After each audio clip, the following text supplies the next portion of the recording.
ስለ ቀኖና ስንማር አንድ ሰው የሚሰጠው ቀኖና ኃጢያቱ በጣም ብዙ ሲሆን የሚሰጠው ቀኖና ምን ይሆናል? ብዙ ነው የሚሆነው? ትንሽ ነው የሚሆነው። ኃጢያቱ ደግሞ በጣም ሲያንስ ቀኖናው ምን ይላል? ይበዛ። ይሄን ስላችሁ ደግሞ ቀኖና ሲበዛባችሁ ትንሽ ነው ማለት ነው ኃጢያት ብላችሁ እንዳትጽናኑ። ግን ምንድነው ዓላማው? ትንሽ ኃጢያት ያለበትን ሰው ብዙ ስገድ፣ ብዙ ጾም፣ ብዙ ጸልይ በማለት ወደ ቅድስና ምን ያደርጉታል ብለን እንዲቀርብ ያደርጉታል። ትንሽ ኃጢያት ያለበትን ሰው ማለት ብዙ ኃጢያት ያለበትን ሰው ደግሞ ብዙ ቀኖና ቢሰጠው አንደኛ ገና ስግደቱን ሲሰማ ደንግጦ ሊጠፋ ይችላል። ሁለተኛ ችሎ ከሰገደ እንኳን እግዚአብሔር የማረኝ በቸርነቱ ሳይሆን በምን ነው ይላል? በስግደቴ ነው ይላል። አሁን ይህን ጥያቄ ያነሳው ሰው የኃጢያታችን ብዛት ከቀኖናው ጋር ስናየው አነሰብን። እንግዲህ እኛ አባት ስርዓቱን ጠብቀው እየሰጡ ነው ቀኖና። እኛ ደግሞ ሰግደን እንዲወጣልን ፈልገናል። እየሰማችሁ እንዲሁ ለሰራሁት ኃጢያት በቃ ላቤ በደም ጥፍጥፍ ሲል የዛኔ ነው ይቅር የሚለኝ ብለህ ካሰብክ ትክክል አይደለም። እኛ አባት የሰጡት ቀኖና መስጠት ያለባቸው ነው። እንደው ከኃጢያታችን ብዛት አንፃር ቀኖናው ያነሰ ከመሰለን በትክክል የቤተክርስቲያኒቱን ትምህርት የተከተሉ ካህን ናቸው ቀኖና የሰጡን። ምክንያቱም እግዚአብሔር የሚምረን በስግደታችን ሳይሆን በምኑ ነው? በቸርነቱ። ይሄ ፈተና የኛ ብቻ ፈተና አይደለም። ሙሴ ጸሊም የተባለው አባት ኢትዮጵያዊ ነው ይባላል በታሪክ።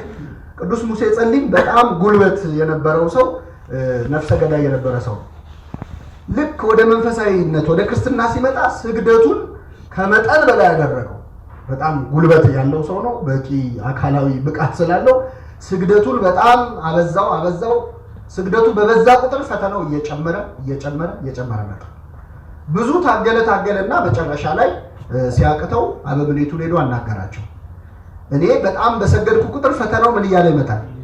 እየጨመረ ይመጣል። እንዴት ነው አሉት። ይህን ጊዜ ምን አሉት እኛ አባት አሳዩት። በዚህ በኩል መላእክት በጣም በብዛት ሆነ የመላእክት ሰራዊት፣ በዚህ ጋር ደግሞ አጋንንት ሆነው አሳዩትና በጉልበቴ ካልክ እነዚህ ያሸንፉሃል፣ በእግዚአብሔር ቸርነት ካልክ እነዚህ መላእክት ምን ይሉሃል? ይረዱሃል። የትኛው ይሻላል ማለት ነው? አዎ በእግዚአብሔር ቸርነት ነው። እና የኛ ስግደት፣ የኛ ጾም፣ የኛ ጸሎት ነው ስሬት የሚያመጣው የሚል አመለካከት መኖር የለበትም።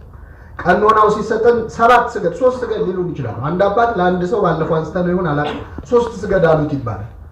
በኋላ ጌታ ተገልጦ ለምን 3 ሰጡት ብዙ ኃጢያት ላለበት ሰው ሲላቸው፣ ጌታዬ ሆይ እኔ 3 ስገድ ያልኩት ጨካኝ ሆኜ ነው። አንተ ብትሆን ኖሮ ኃጢያት ተሰረየችልህ ብለህ በነፃ ምን ትለው ነበር? ታሰናብተው ነበር።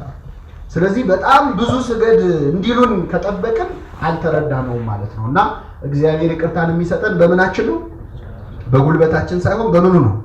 በቸርነቱ ነው። በገዳምም 40 ዓመት የተጋደለ ጻድቅ ሰው ይገርማቸዋል እንዲህ ያለ ፈተና ገጥሞት ነበር። እግዚአብሔር ተገልጦ አንተ ሰው እንደ ስራ ልስጥ ወይስ እንደ ቸርነቴ ልስጥ አለው። ሲለው ምን አለ? አይ ለኔማ 40 ዓመት ሙሉ ጾሜ እንደ ስራ ይስጠኝ፣ ያንተን ቸርነት በዓለም ላሉ ለኃጢአተኞች አድርገዋል ያድርግልልኛ ነው አለ። አሁን እንደዛ ከሆነ ብሎ ረድኤቱን አነሳበት። ልክ ይሄ ሰው እንደ ስራዬ ስጠኝ ሲል እግዚአብሔር ረድኤት ተለየው። 40 ዓመት ሙሉ መራራ ቅጠል እየበላ ነበረ በዛ በጸሎት የሚያሳልፈው በተባህቶ የሚኖረው። ልክ ረድኤት እግዚአብሔር ከሱ ሲለይ 40 ዓመት ጣፍጣው ይበላት የነበረችው መራራ ቅጠል መረረችው። የሚቀመጥባት በዓት ጠበበችው። እዚህ ውስጥ ነው እንደ 40 ዓመት የቆየውታል። አንድ ሰው በአንድ ቦታ ጸንቶ ለመኖር የማን ቸርነት ያስፈልጋል? አንዱን ጀምሮ አንዱን አቁሞ ሌላ መቀጠል፣ እንደዚህ ነው እኮ ያንቀለቅላል። ሁልጊዜም ምንድነው መዝሙር 1 ላይ እኮ ተጽፏል። ነፋስ እንደሚገፋው እንደ ትቢያ ይሆናሉ ኃጥአን ይላል። አንዱን ጀምሮ አንዱን መጨረስ አይችልም። የጀመረውን ነገር መጨረስ አይችልም። ጻድቅ ሆነ ግን ወኩሉ ዘገብረ ይፈጽም፣ የጀመረውን ሁሉ ምን ይላል? ይፈጽማል። ረድኤተ እግዚአብሔር ካለ ይሄ ሰው ወዲያው በአቱን ጥሎ ወጣ። ጸባ ፍልሰት ይባላል። በመንፈሳዊ ሕይወት በገዳም ተወስነው የሚኖሩ አባቶችን የሚፈትናቸው ዲያብሎስ እዛ ሂድ በማለት እዚህ ገዳም ሲሆኑ እዛ ብትሄድ አሁን የኔ ሰዓታቱ አቤት ማህሌቱ እዛ ይለዋል። እዛ ደግሞ ሲሄድ እዚህ ስትመለስ ስንት ነገር ያመልጣል ይለዋል። ያንቀለቅለዋል። እንደውም አንድ አባት በጸባ ፍልሰት በጣም ተፈትኖ በየገዳሙ ደቀ መዛሙርቱ ቤት ሰርተውለት ነበር መዞሩ ስለማይቀር ብለው ማለት ነው። ግን ደስ የሚለው የቀደሙ አባቶቻችን ቢፈተኑ እንኳን የሚዞሩት እዛው ገዳሙ ነው አይደለም? ሌላውን እንተው እና ይሄ አባት ይገርማቸዋል። በአቱን ጥሎ ወጣ። ከዛ ራበው፣ ልመና ጀመረ። ሲለምን ደግሞ ለምኖም ሰው የሚሰጠን ማን ሲያራራው ነው ልቡ። እሱ ደግሞ እግዚአብሔርን አልፈልግም ብሏል። ማንም ሊሰጠው አልቻለም። መጨረሻ አንዲት ሴት መጣች። ምን ሆን ካለችው 40 ዓመት ጸልዬ አሁን ርቦኝ ወጣዋል። እና እባክሽ እንጀራ ካለሽ ስትይ 40 ዓመት ጸልይ አለችው። አዎ እንግዲያውስ አለችው የ20 ዓመት ጸሎት ለኔ ይሁንና አንድ እንጀራ ልስጥ አለችው። አስወደደችው አይደል? እንጀራው አንድ እንጀራ በስንት? እሺ አለ፣ ተስማማ። እሺ ያለ ማለት ክብሩን አጣ ማለት ነው። በነገራችን ላይ ያዕቆብ ብኩርናውን አውልቆ ነው ለኤሳው ለያዕቆብ ያለበሰው አይደለም። ምን ይሰራልኛል ብኩርና ሲል ነው ብኩርና የተለየው። እንደዋዛ ሃይማኖታችንን እንደዋዛ ልንጥለው እንችላለን። ክብራችንን እንደዋዛ ልናጣው እንችላለን። እና ውሰጂው አላት። ይቺ ሴት የ20 ዓመት ጸጋውን ልትቀበል ተስማምታ አንድ እንጀራ መጣችለት። እንጀራ በልቶ መጥገብ የሚቻለው ማን ሲረዳ ነው? ሲበላ ባሰበት። ያ ባጭራ ረሃቡ ተነሳበት። ከዛ ጨምር ያለ እንጀራ ደግሞ ያው 20 ብር እንጀራ ጨረሰው። መጨረሻ ተርቦ ተቸግሮ እያለ እግዚአብሔር ተገልጦ እንደ ስራ ልስጥ ወይስ እንደ ቸርነቴ ብሎ ሲጠይቀው ጌታዬ ሆይ እንደ ቸርነት ስጠኝ፣ የኔ ስራማ ከሁለት እንጀራ አላለፈችም ማለት። የኛ ተጋድሎ፣ የኛ ጾም፣ የኛ ጸሎት፣ መውደቅ መነሳት ከማን ቸርነት አይበልጥም።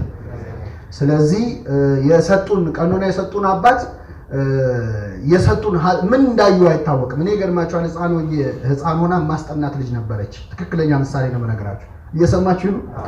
እና ማስጠናት ልጅ አባቷ የተሰጣቸውን ስግደት ትሰማለች። ይሄ ጥብጣብ እየተደረገ ስግደት የሚሰጥበት ቀን የለም እና ለሷ የተሰጣት ስግደት 7 ነው፣ ለአባቷ 3 ነው የተሰጣቸው። እየሰማችሁ ነው። አሁን እቺ ልጅ የአባቷን እድሜና የሷን እድሜ ጽፋ ለኔ 3 ከተሰጠኝ ለኔ 7 ከተሰጠኝ ለሱ መሰጠት ያለበት ብላ አባዝተዋለች። እና እኔ ሲሄድ ጠየቀችኝ፣ እንዴት አባቴን ይፈሩታል ማለት ነው ቄሶቹ አለ። ለምንድን ነው አለች። እና ብቻ እንተው ዝርዝሩ ምንድነው ግን አላማ። አሁን የዚህ ህፃን አስተሳሰብ ስናየው ካህኑ ያደረጉት የተሳሳተ ሊመስለን ይችላል፣ ግን አይደለም። ለሷ 7 ስገጂ ያሉበት እቺ ልጅ ህፃን ነች፣ ከአባቷ ይልቅ ለእግዚአብሔር ምን ያለች ነች? የቀረበች ነች። ስለዚህ ወደ ፍጹምነት ወደ ቅድስና እንድትመጣ ነው። ከ7 እንደው ከዛ በላይ እንዲሰጧ ምንም ማለት ነው። እኛ አባት አረጋዊ ስለሆኑ ሊሆን ይችላል ትንሽ የተሰጣቸው፣ ወይ ደግሞ ብዙ ኃጢአትም ኖሮባቸው ሊሆን ይችላል። ከሳቸው ኃጢአት የማንቸርነት ስለሚበልጥም ስለዚህ ሁሉ ጊዜ የሚሰጠንን ቀኖና ካልኩሌት አድርገን አይ ይሄ አነሰ፣ ተመሳሳይ ኃጢአት ሰርተው ሁለት ሰዎች ተናግረው ኃጢአታቸው የሚሰጣቸው ቀኖና ሊለያይ ይችላል። ካህኑ የሚያውቁትን ነገር እኛ እናውቃለን አናውቅምና በተቻለ አቅም ደግሞ እግዚአብሔር ትትናችንን የሚቆጥርልን እሳቸው ካሉ ከሳቸው አይበልጥም ስንል ምንም እንደው ምክንያቱ ምንም ቢሆን እግዚአብሔር ካህን ማክበራችንን ይቆጥርልናል።